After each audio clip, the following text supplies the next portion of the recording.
Don't open the door. It all started as a simple trip. My friends Hassan, Abbas, Ali and I wanted to escape the city for a while.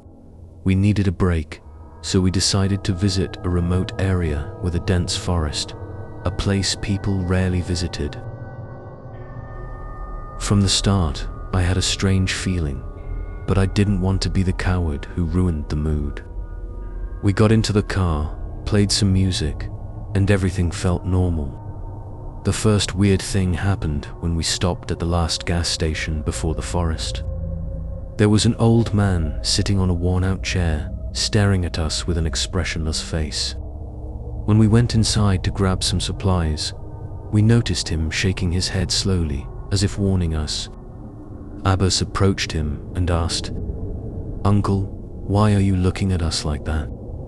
The old man looked straight into our eyes and said in a quiet but firm voice, "If you go there, do not open the door."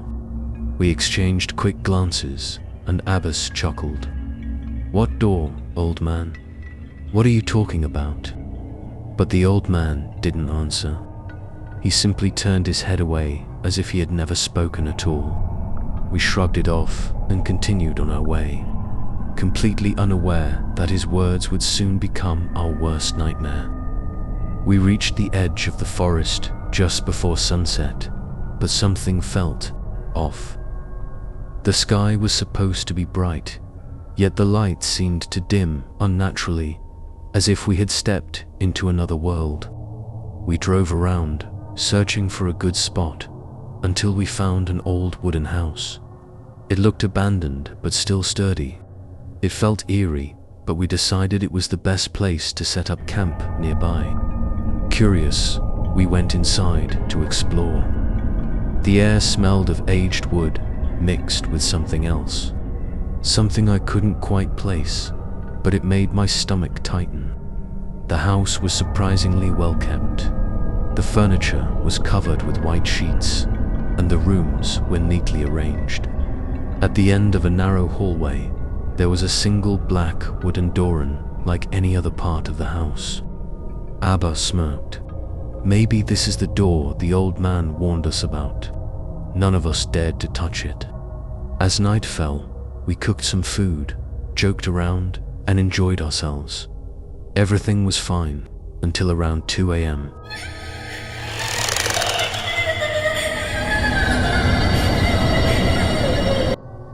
That's when we first heard it. A knocking sound.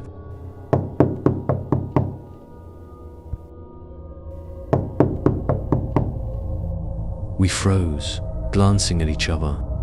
It wasn't coming from outside, it was coming from inside the house. Abbas whispered, "Probably just rats." But rats don't knock on doors. The sound was rhythmic, deliberate, like someone or something was waiting for an answer. Ollie, the quietest one among us, stood up.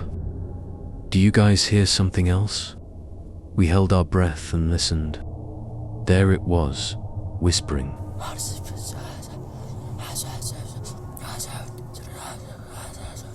Soft, distant, but there, it wasn't in a language we understood. It was a low, droning murmur that made our skin crawl. Hassan swallowed hard and said, "It's coming from the hallway, from the black door." A shiver ran down my spine. How we were all outside. We sat still, pretending the sounds weren't real. But then, the knocking grew louder. Something was pounding on the black door from the inside. Abbas, being the reckless one, stood up and said, "We have to see what's in there." Despite our fear, we followed him down the hallway. Standing before the black door, the air felt thicker, almost suffocating. The knocking didn't stop. Abbas reached for the handle. No, Ollie suddenly grabbed his arm and pulled him back. And just like that, the knocking stopped. Silence, heavier than anything I had ever felt. Then, slowly,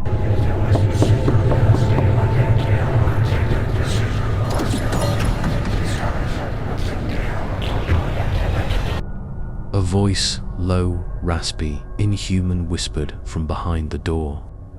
We ran, we bolted out of the house and jumped into the car, gasping for breath. Abbas, usually the joker, looked pale. He turned to us and whispered, "You all heard it too, right?" We all nodded.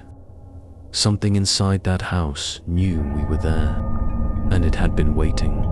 A never-ending nightmare. We decided to sleep in the car, too afraid to step back inside. We told ourselves we'd leave at dawn. But in the middle of the night, I woke up. A sound. A gentle tapping on the car window. My heart nearly stopped. I turned my head slowly. Hassan was asleep. Abuz was asleep. Ali was asleep. But outside, standing by the window, there was something. A tall, shadowy figure, completely black, featureless. It raised a single, long, bony finger and pointed towards the house. And then, in the blink of an eye, it was gone. At sunrise, we sped away without looking back. We didn't speak. We didn't ask questions. But since that night, every night at exactly 2 a.m., I have the same dream. I'm standing in front of the black door. I hear the knocking, thud, and then open the door. I always wake up before I can, but I know one thing for sure. One day, I will open it.